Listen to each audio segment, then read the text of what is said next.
19h45 dans le studio Mahamadi Sen. Mesdames, Messieurs, bonsoir et bienvenue dans cette édition. La guerre arrive très probablement au Niger. En tout cas, c'est ce que disent les chefs d'état-major réunis à Accra, au Ghana, les 17 et 18 août dernier pour discuter de la possible intervention militaire au Niger. Des explications à suivre dans ce journal. Conseiller orienter les bacheliers dans le choix des filières porteuses et des métiers d'avenir, c'est ce dont les futurs étudiants ont bénéficié ce samedi à l'occasion de la journée porte ouverte initiée par l'Association des étudiants et stagiaires tchadiens en Tunisie. Détails à suivre dans ce journal. C'est tout pour les titres. Mesdames, Messieurs, bonsoir et bienvenue à tous.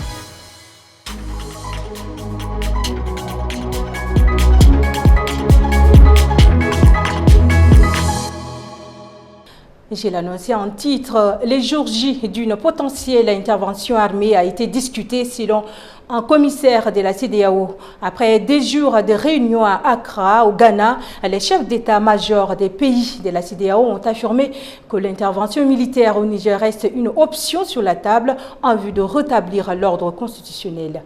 Suivez les explications de Justine Anatam. Il n'y aura pas de nouvelle réunion des chefs d'état-major. Le jour J a été décidé selon le commissaire aux affaires politiques de la CEDEAO, Abdel Fattah Moussa. L'option d'une intervention militaire au Niger est d'actualité. Le commissaire de la CEDEAO a indiqué qu'un accord a été trouvé sur les équipements, les ressources, tandis que les effectifs et les plans ont été arrêtés. On est prêt à y aller. Nous voulons libérer le Niger des militaires au pouvoir pour que ce pays se concentre sur son objectif premier, la lutte contre le terrorisme, fin de citation. C'est une étape de plus qui vient accentuer le bras de fer entre le Conseil national pour la sauvegarde de la patrie au pouvoir depuis bientôt un mois. L'option diplomatique n'est pas perdue de vue. En outre, dans le communiqué final, les pistes montrent que la situation peut encore évoluer. Tout d'abord, le projet doit à présent rechercher sa validation à l'issue de la conférence des chefs d'État de la communauté économique des États d'Afrique de l'Ouest pour être entièrement sanctionné. Ensuite, le chef d'état-major nigérien insiste bien sur le fait que toutes les options restent sur la table. La voie du dialogue reste donc ouverte pour la CEDEAO. Nous ne déclarons pas la guerre au Niger, a ajouté à plusieurs reprises le commissaire des affaires politiques de la CEDEAO. Il y a toujours une possibilité de dialogue, a expliqué Abdel Fattah Moussa. Mais tout ce que nous disons, c'est que nous ne nous engagerons pas dans des discussions interminables, a-t-il encore prévenu, en insistant sur le fait que cette opération vise à rétablir l'ordre constitutionnel. Il annonce par ailleurs une possible mission diplomatique de la CEDEAO samedi 19 août au Niger. Ces délégations n'ont jusqu'ici pas réussi à rencontrer le général Tiani. Abdel Fattah Moussa nuance toutefois et résume la totalité de ce sommet. Nous n'allons pas passer notre temps à discuter. Plusieurs aspects du plan d'intervention resteront secrets défense. La date du début de l'opération est bien fixée selon le commissaire paix et sécurité de la CEDEAO, mais il ne l'a pas communiqué. Néanmoins, une mission de l'ONU est actuellement à Niamey pour tenter une nouvelle fois une résolution pacifique.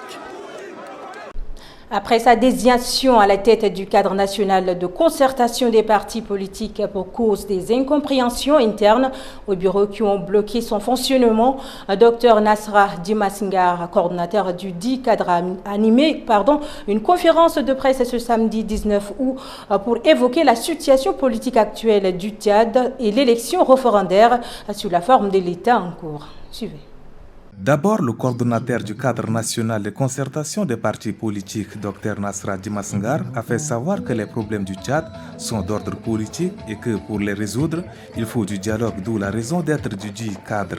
Il rassure d'ores et déjà que les débats seront houleux au sein de son cadre avec les chefs des partis politiques sur les questions de rébellion, véritable problème du Tchad. Dr Nasra Dimasingar fait savoir que son travail consistera à continuer la concertation avec les partis politiques qui, pour une raison ou une autre, n'ont daigné signer le protocole d'accord du 2 mars 2023 formalisant la place du cadre national de concertation des partis politiques.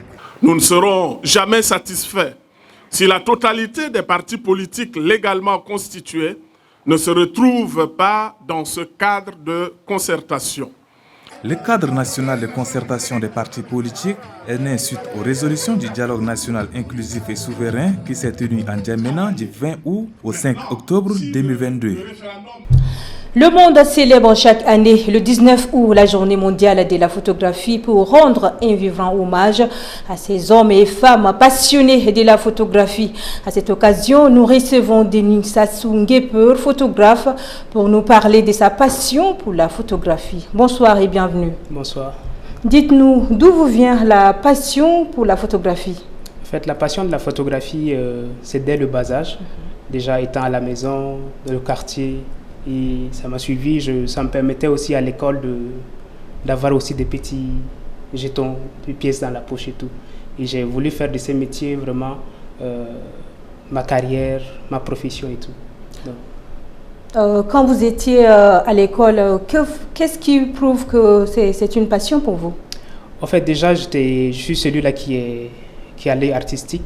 Donc, tout ce que je faisais avec les dessins et tout, donc je venais réécrire et tout. Donc, à travers ça, je suis déjà celui-là qui aime vraiment passer des messages aux autres et tout. Donc, à travers la photo, j'ai choisi la photo pour vraiment passer des messages aux entourages et tout ce qui me suit.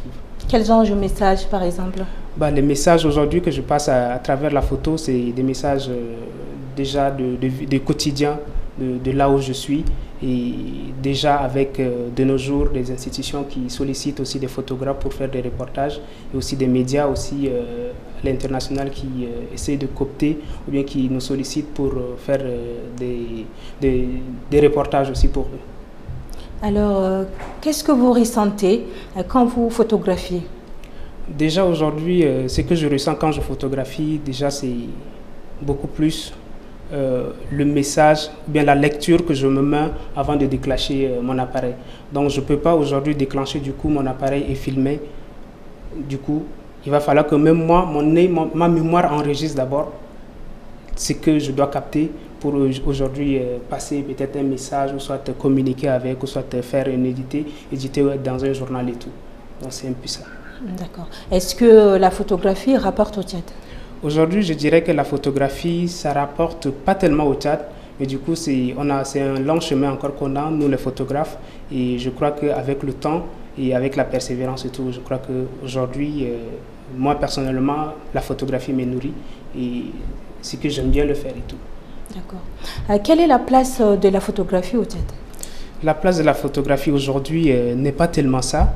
Du coup, aujourd'hui, on a déjà, pour les autres, ce n'est pas un métier, mais du coup, pour nous qui avons vraiment embrassé ce métier, on se dit que c'est vraiment ce qui nous nourrit et on sait qu'on a de l'avenir dans ça, bien que le Tchad est vaste et encore vierge. Et un jeune pays, je crois qu'avec la photo aujourd'hui, nous sommes en train de faire beaucoup de notre mieux pour essayer de valoriser cela.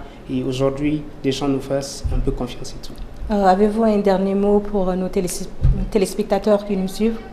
Merci beaucoup aux téléspectateurs de Tchad Info et merci aussi pour tous ceux qui ne cessent aujourd'hui de nous encourager et ne cessent aujourd'hui de nous motiver de continuer sur se lancer déjà de ce métier de photographie ici au Tchad.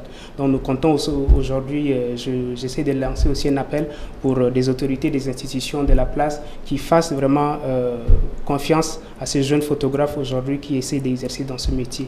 Et même les aînés, je leur rends hommage. Et vraiment la photographie, tout ce que moi je plaide, c'est qu'on donne un regard favorable à la photographie. Et nous, les photographes, c'est à nous aussi de fournir des efforts pour vraiment valoriser, de nous mettre au travail pour qu'aujourd'hui la photographie au Tchad, on entend aussi parler du Tchad aussi autrement. Avant, c'était les images des guerres et tout qu'on retrouve sur le net et tout. Mais de nos jours, aujourd'hui, avec le vécu des quotidiens que les Tchadiens vivent, ces jeunes photographes ne cessent aujourd'hui de faire avec des moyens de bord. Par contre, Denis Sassou, merci d'avoir répondu à notre invitation. Merci à vous. L'église fraternelle luthérienne au Tchad a organisé une cérémonie d'action de grâce suite à la graduation du révérend Palay Deou, docteur en théologie, ce 18 août 2023 au Palais de la Culture. Suivez le reportage de Nguemadi Aristide. Son premier docteur en théologie, l'église fraternelle luthérienne au Tchad a exprimé sa joie à travers un culte d'action de grâce pour les merveilles que Dieu manifeste dans sa vie, en accordant au pasteur du groupe Chagua 1 d'être discerné à la faculté autonome de théologie évangélique du Cameroun. Un moment qui marque un nouveau départ et une étape importante dans l'histoire de l'église fraternelle luthérienne au Tchad.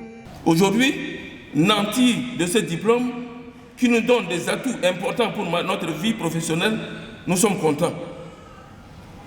Et comme un chasseur qui brave plusieurs difficultés pour apporter du gibier au village, nous ramenons aux Tchadiens ce gibier qui est disponible à votre consommation.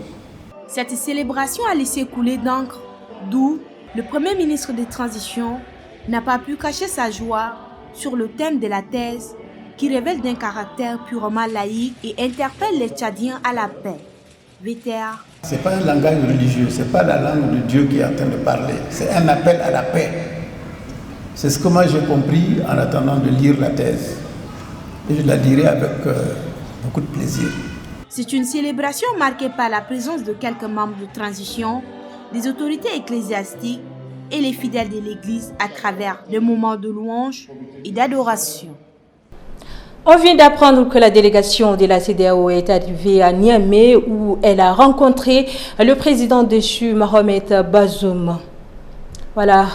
Au deuxième chapitre de cette édition, l'association des étudiants et stagiaires tchadiens en Tunisie a organisé ce samedi 19 août une journée porte ouverte d'orientation universitaire à l'endroit des nouveaux bacheliers. Cette rencontre vise à orienter les étudiants dans les filières porteuses et des métiers d'avenir. Suivez. Réunir les bacheliers pour les orienter, prodiguer des conseils sur les choix des filières, notamment celles d'avenir ou porteuses, est le but ultime recherché à travers l'organisation de cette journée dite porte ouverte d'orientation universitaire. Le président de l'association des étudiants et stagiaires tchadiens en Tunisie, par ailleurs l'initiateur de cet événement, invite les futurs étudiants à participer au débat et poser des questions relatives à leurs études supérieures. Chers étudiants, je vous exhorte donc à profiter pleinement de cette occasion unique, poser des questions, soyez curieux, explorez les différentes possibilités qui s'offrent à vous, ne laissez aucune pierre non retournée dans votre quête de connaissances et d'excellence. Souvenez-vous que vous êtes les héritiers d'une grande histoire et les architectes d'un avenir prometteur pour votre pays.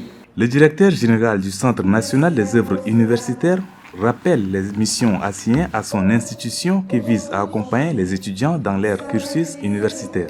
Trouver des bourses pour les meilleurs bacheliers est devenu un défi.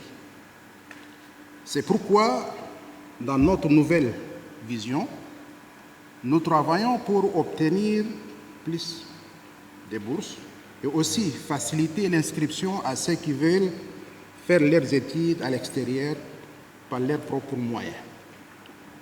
Mais dans ces cas, pour partir étudier à l'étranger, il faut avoir les bonnes informations. Donc, l'événement d'aujourd'hui contribue à cette direction. Vous aurez toutes les informations nécessaires pour étudier en Tunisie.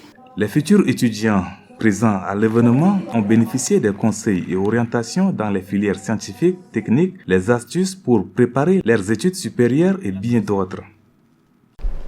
Le président du collectif d'action des jeunes pour la paix et l'émergence, Mahamat El Mahdi, a animé un point de presse ce samedi à 19 août au centre Al-Mouna. C'était une communication relative au processus de la révision du fichier électoral. Suivez un extrait de sa déclaration proposée par Yves Dangourbi. J'exhorte partiellement toute la population de N'Djamena et celle de la zone septentrionale à faire autant dès que ces opérations d'enrôlement seront lancées. Nul ne doute qu'ensemble, nous en profiterons pour franchir une nouvelle étape dans la recherche des réponses adéquates aux multiples problèmes qui accablent nos jeunesses tchadiennes. Et je vous remercie. C'est tout pour cette édition, mesdames, messieurs. Merci de l'avoir suivi. Bonne suite des programmes sur Tchad Info. Au revoir.